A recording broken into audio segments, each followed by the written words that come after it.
Welcome again to another video. It's a boy Rado, and in this video, I'm going to explain to you why and show you what I do about don't mastering your beats before uploading to your beat store, YouTube, or sending it off to producers and artists.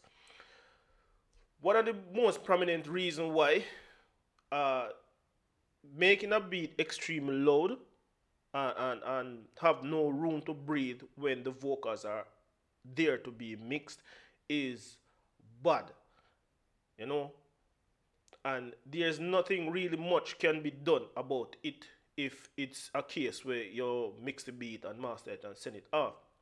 In most cases, it is best to mix it with the stems, even though it might take longer and some people might not like it. It is extremely better because you have more control over the audio and placing them in the audio spectrum field for spaces reason and giving the vocals more preference in certain sounds.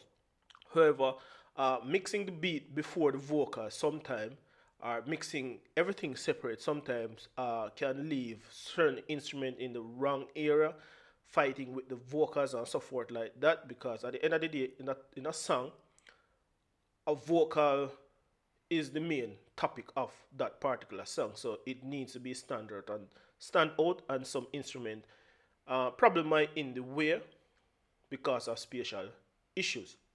Now, for me, I like when my sounds sit a particular place within a mix. So, majority of the time when I build beats for artists, um, I tend to have a certain sweet spot in my speaker where I like to hear each individual instrument.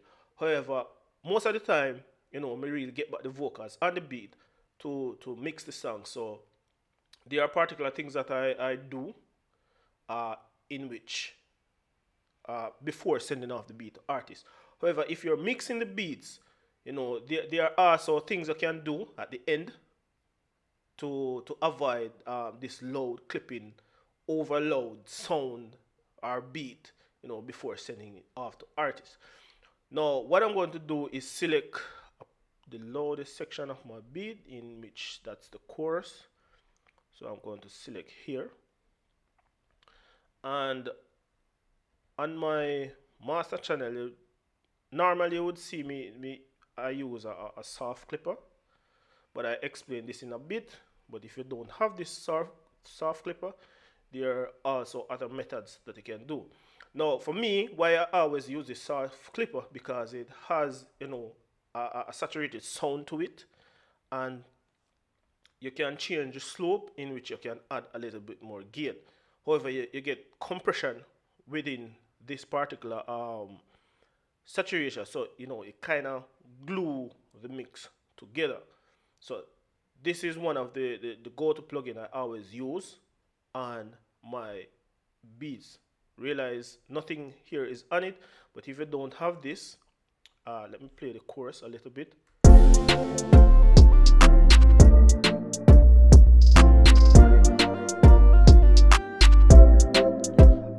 Though I'm not using a limiter on the master currently now, you realize the beat is still hitting. However, you don't want your beats to be played in the studio and it sounds very low or extremely too high or not hitting the speakers the right way. So say you really need that beat to hit a particular way, but not extremely loud and not extremely low, but hitting right. So first, what you can do is use Fruity soft clipper in this chain, and what you can start off with is just adjusting the threshold.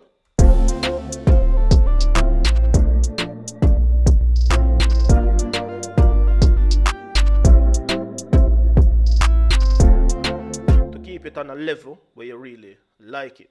Now, after that, now you can adjust the pulse on the soft clipper.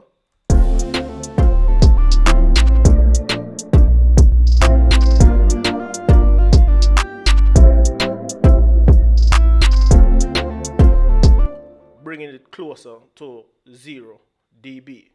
And after that, what you can do also is use Fruity Limiter to see actually what you're doing. If you're a person who uh, detach this, who like to see things visually, so putting the limit on it, putting the limiter on it as is. I'm going to do hard clipping, so I'm going to change the attack and release to about, you know, 0 point something dB milliseconds, and play it again.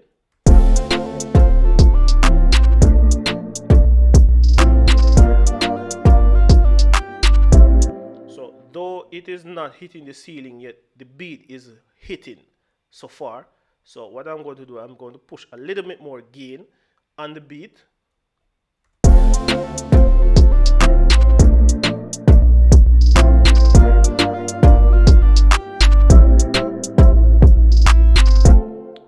Turn on the ceiling a tiny bit, 0.2.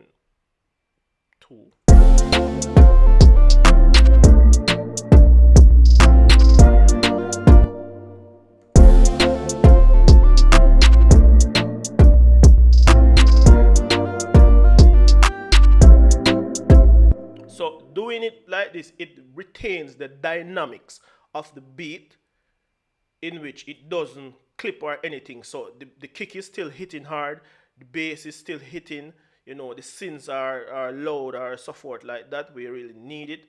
So nothing at all is clipping that much, but you still get everything hitting and you retain the dynamics of your beat. Because a lot of beat makers do not know this, or beginner beat makers do not know this. Dynamic is really important. The louder your mixes or masters are, the more dynamics the song or beats really lose. But there's a range between dynamics. There's a range you can really have your loudness at, in which, you know, you retain majority of its dynamics. So for beats, you know, you have to retain that dynamics, because the mixes has to be done with the vocals also, and the beat is also going to be mastered after the vocals has been mixed with the beat. So there's more gain staging to be done with the beat. So another thing you can really do and add in front of the soft clipper and limiter that I have there is using an EQ to filter off the super lows and the extreme highs to have your beat sounding a little bit more rounder. So what you can do, you can filter off up to 25 or 30 hertz, and between 20k and 17 to get rid of that rumbling super low and that crispy super high of the beat.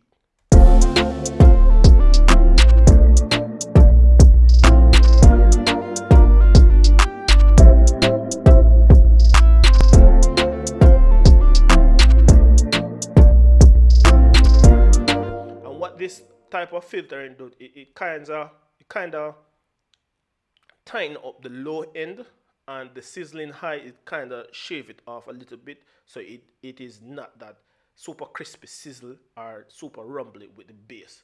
So I hope this tutorial really help you out or give you some insights and master why I don't master my beat, and alternative option you can really take to retain the dynamics and punch of the beat also.